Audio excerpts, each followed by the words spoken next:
على سيد الأنبياء والمرسلين وعلى آله وصحبه أجمعين. أما بعد فأعوذ بالله من الشيطان الرجيم. بسم الله الرحمن الرحيم.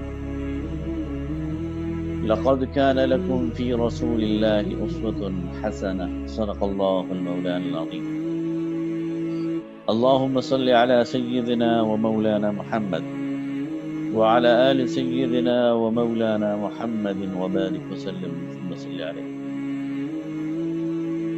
انتہائی محترم کارکنان اور طلبہ، اسلامی جمعیت طلبہ واقع ٹیکسلا، السلام علیکم ورحمۃ اللہ وبرکاتہ۔ آج کا ہمارا موضوع سیرت النبی صلی اللہ علیہ وسلم کے حوالے سے ہے۔ نبی کریم صلی اللہ علیہ وسلم بطور قائد، نبی کریم صلی اللہ علیہ وسلم کی ذات والا صفات وہ اتنی ہمہ جہت اور ہمہ گیر ہے کہ ان کو خانوں میں تقسیم کرنا بہت مشکل ہے۔ جس طرح سورج کی روشنی وہ پوری آب و تاب کے ساتھ ہر جہت میں، ہر سمت میں، ہر طرف وافر مقدار میں چمکتی ہے، اور سورج کی روشنی کو ہم خانوں میں تقسیم نہیں کر سکتے۔ اسی طرح نبی کریم صلی اللہ علیہ وسلم کی شخصیت کو ہم خانوں میں تقسیم نہیں کر سکتے کہ آپ بحیثیت قائد کیسے تھے، آپ بحیثیت معلم کیسے تھے، آپ بحیثیت جرنیل کیسے تھے، آپ بحیثیت تاجر کیسے تھے، آپ بحیثیت والد کیسے تھے۔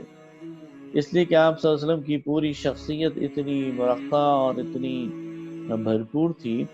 اور آپس میں اتنی گندھی ہوئی تھی، اور آپس میں اتنی مربوط تھی،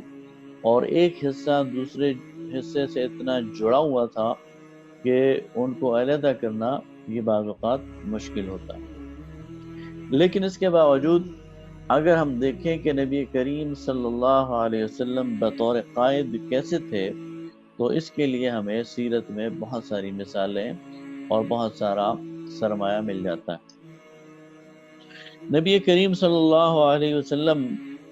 کا جو بنیادی کام تھا، اس کے حوالے سے اللہ تعالیٰ نے آپ کو 4 ذمہ داریاں دی تھیں، اور ان 4 ذمہ داریوں کا ذکر قرآن پاک میں بار بار مختلف انداز میں اللہ تعالیٰ نے کیا ہے۔ ایک جگہ فرمایا لقد من اللہ علی المؤمنین، اللہ تعالیٰ نے اہل ایمان پر بہت احسان فرمایا۔ اذ بعث فیہم رسولا، جب ان کے درمیان ایک رسول بھیجا، یعلمہم الکتاب والحکمہ، جو انہیں کتاب کی تعلیم دیتا ہے، انہیں حکمت سکھاتا ہے،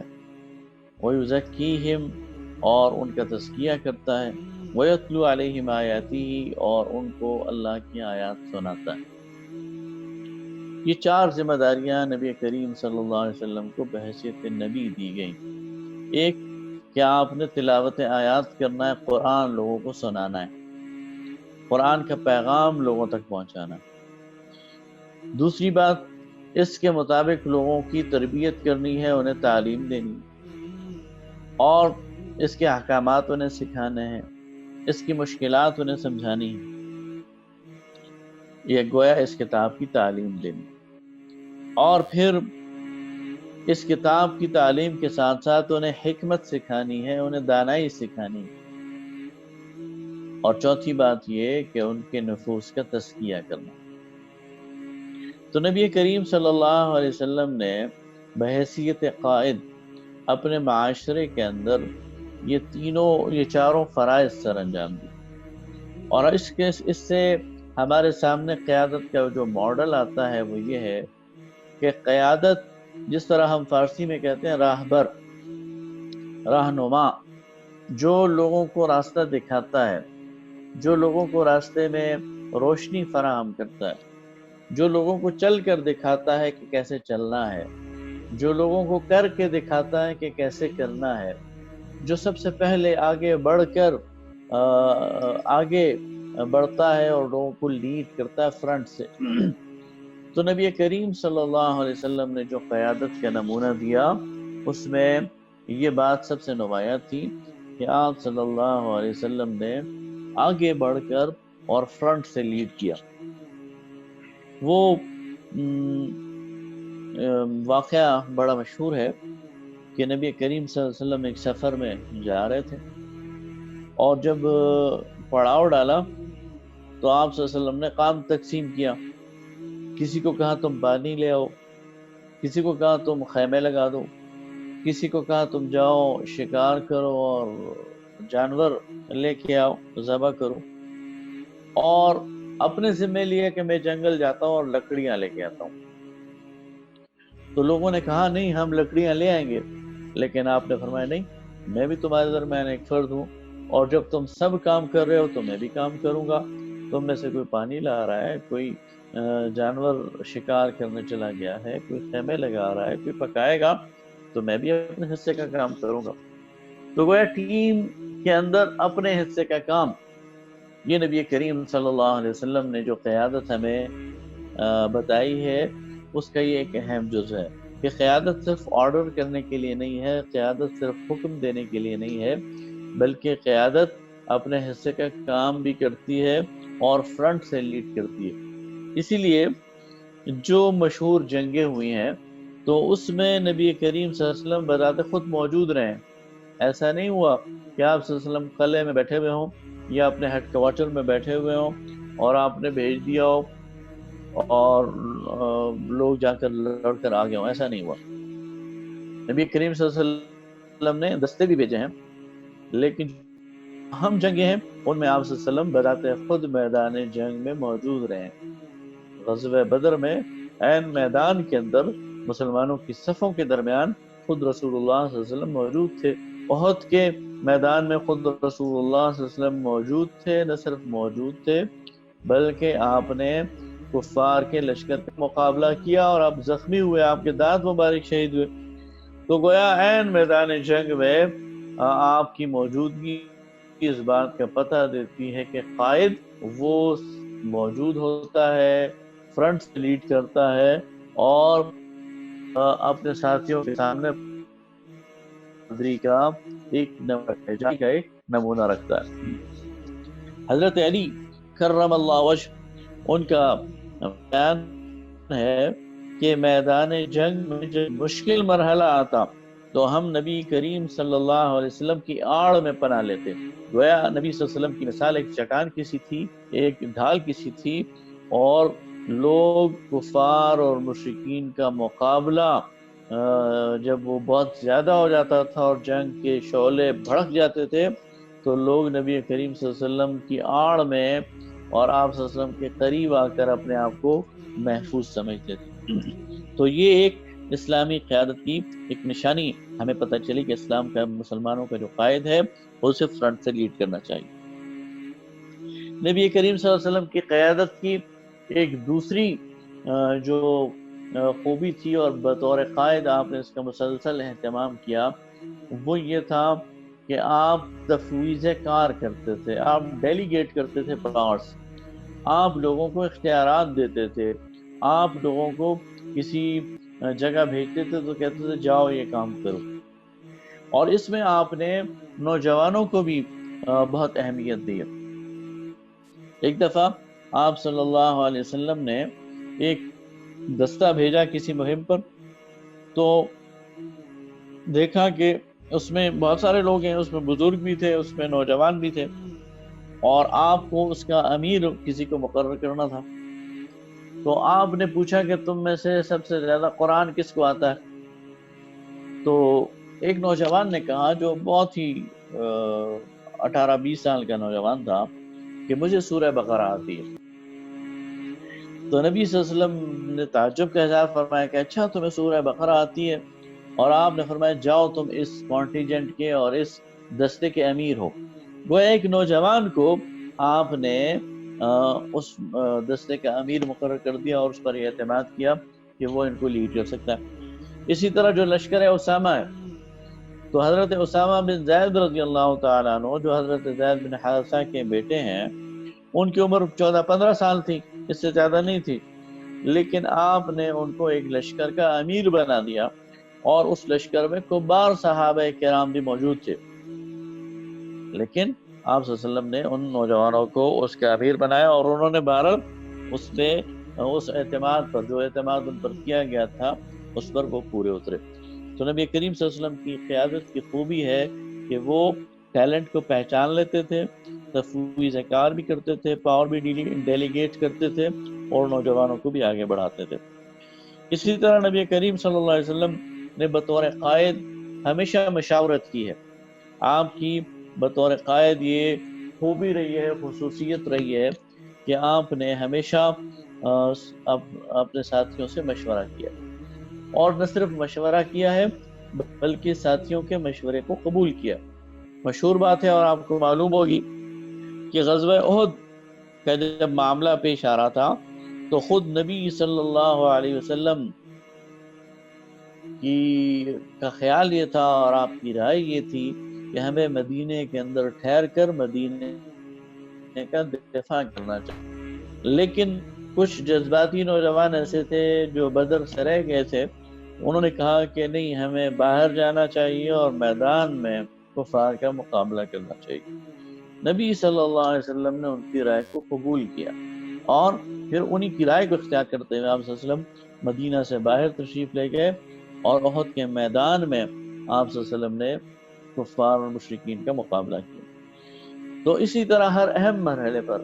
آپ صلی اللہ علیہ وسلم اپنے ساتھیوں سے مشورہ کرتے تھے، اور پھر اس مشورے کو قبول بھی فرمایا کرتے تھے تاکہ ان کی دل جوئی ہو سکے۔ اسی طرح آپ صلی اللہ علیہ وسلم وہ اپنے ساتھیوں سے ایک تعلق خاطر رکھتے تھے، ایک بہت قریبی تعلق رکھتے تھے، اور ان کا خیال رکھتے تھے۔ حضرت انس رضی اللہ تعالیٰ عنہ سے روایت ہے کہ نبی صلی اللہ علیہ وسلم کی خدمت میں 10 سال رہا، اور ان 10 سالوں کے دوران میں نے نہیں دیکھا کہ نبی صلی اللہ علیہ وسلم کسی معاملے پر مجھ پر غصے ہوئے ہوں۔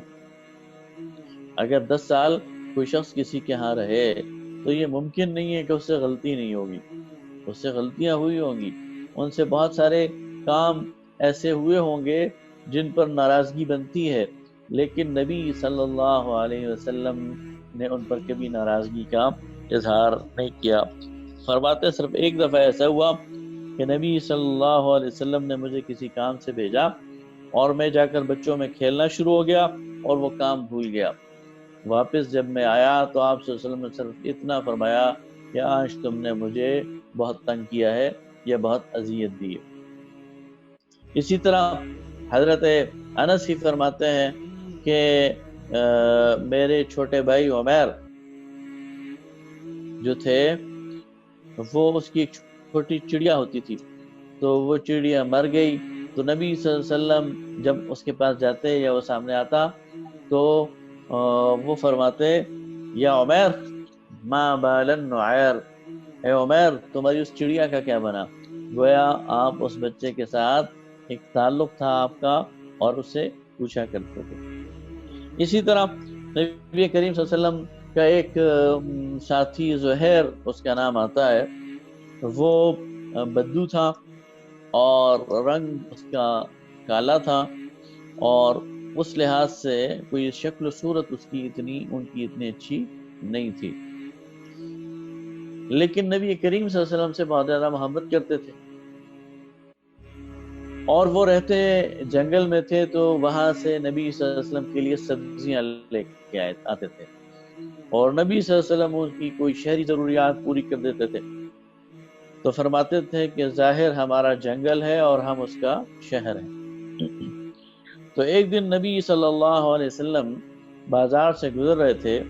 تو آپ نے دیکھا کہ وہ ظاہر سبزیاں بیچ رہا ہے، تو آپ صلی اللہ علیہ وسلم پیچھے کی طرف سے گئے، اور آپ صلی اللہ علیہ وسلم نے اپنے دستے مبارک اس کی آنکھوں پر، ان کی آنکھوں پر رکھ دیے، اور کہا بتاؤ اس غلام کو کون خریدے گا؟ تو ظاہر کو محسوس ہو گیا کہ یہ نبی صلی اللہ علیہ وسلم ہے، اس نے اپنا جسم آپ کے جسم سے مس کیا اور کہا یا رسول اللہ اس غلام کو کون خریدے گا، اسے آپ اپنے پاس ہی رکھیں۔ تو آپ نے فرمایا نہیں، اللہ کے ہاں تمہاری بڑی قدر ہے۔ تو اس سے معلوم ہوا کہ وہ ایسے قائد تھے رسول اللہ صلی اللہ علیہ وسلم جو اپنے ساتھیوں کے ساتھ ایک انفرادی تعلق رکھتے تھے، محبت کا تعلق رکھتے تھے، اور ان کی خبر گیری کرتے تھے، ان کے دل کو تسلی بھی دیتے تھے، اور انہیں بتاتے بھی تھے کہ اللہ کے ہاں تمہارا بڑا مقام ہے۔ یہی تعلق آپ کا حضرت بلال رضی اللہ تعالیٰ عنہ سے بھی تھا، اور اسی طرح کا تعلق آپ کا باقی صحابہ کرام رضوان اللہ تعالی علیہم اجمعین کے ساتھ بھی تھا۔ اسی طرح نبی کریم صلی اللہ علیہ وسلم نے بطور قائد جو اصلاح فرمائی ہے، اس کے اندر بھی بہت ساری حکمتیں موجود ہیں۔ مثلا آپ صلی اللہ علیہ وسلم کے سامنے اگر کسی کا کوئی قصور آ جاتا تھا تو آپ صلی اللہ علیہ وسلم کسی کو مجمع کے اندر نام لے کر اس کو شرمندہ نہیں کرتے تھے۔ مثلا اگر آپ کو پتہ چل جاتا ہے کہ فلاں شخص نماز نہیں پڑھتا، یا فلاں شخص نے غلطی سے کوئی بدعہدی کر دی ہے، یا کوئی اور اس نے کوئی غلط کام کر دیا ہے، تو آپ یہ نہیں فرماتے تھے کہ اے فلاں ابن فلاں تم نے یہ غلط کام کیا۔ ایسا آپ صلی اللہ علیہ وسلم نے کبھی بھی نہیں کیا، بلکہ آپ صلی اللہ علیہ وسلم ہمیشہ اجتماعی بات کیا کرتے تھے اور فرماتے کہ تمہیں کیا ہو گیا ہے کہ تم یہ اور یہ کام کرنا شروع ہو گئے، تو پورا کا پورا مجمع الرٹ ہو جاتا تھا، جس سے وہ غلطی سرزد ہوئی ہوتی تھی وہ بھی چوکنا ہو جاتا تھا، اور جنہوں نے نہیں کیا ہے وہ بھی چوکنے کون ہے۔ اس لیے کہ آپ صلی اللہ علیہ وسلم اپنے ساتھیوں کے ساتھ انہی کی طرح بیٹھتے تھے، ایک دائرے میں یا ایک مجمع میں۔ آپ کے لیے کوئی اونچی نشست نہیں لگائی جاتی تھی، آپ کا کوئی خاص لباس نہیں تھا، اپنے ساتھیوں کی طرح ہی لباس پہنتے تھے، انہی کے درمیان رہتے تھے، اور انہی کے درمیان رہتے ہوئے آپ صلی اللہ علیہ وسلم نے اتنا بڑا انقلاب پیدا کر دیا اور اتنا بڑا انقلاب برپا کر دیا کہ اس کی تاریخ انسانیت میں نہیں ملتی۔ تو یہ وہ چند باتیں تھی جو نبی کریم صلی اللہ علیہ وسلم بحیثیت قائد میں آپ کے سامنے رکھنا چاہتا تھا،